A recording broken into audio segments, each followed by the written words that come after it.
నారాయణ నామస్మరణ భక్తితో గొప్ప స్థానం కలిగి ఉన్నది. దైవనామం మనసుకు ధైర్యం మరియు ప్రశాంతతను ఇస్తుంది.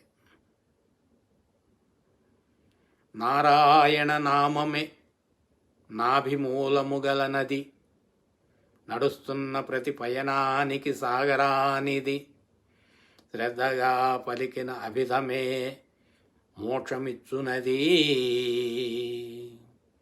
యామిని కమలి పద్మ వికాస సత్యబండ్లా.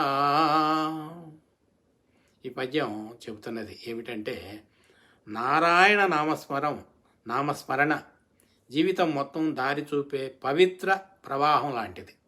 భక్తితో చేసిన జపం మనసుకు శాంతి మరియు ఆధ్యాత్మిక బలాన్ని ఇస్తుంది. శుభం భూయాత్. జై శ్రీరామ్.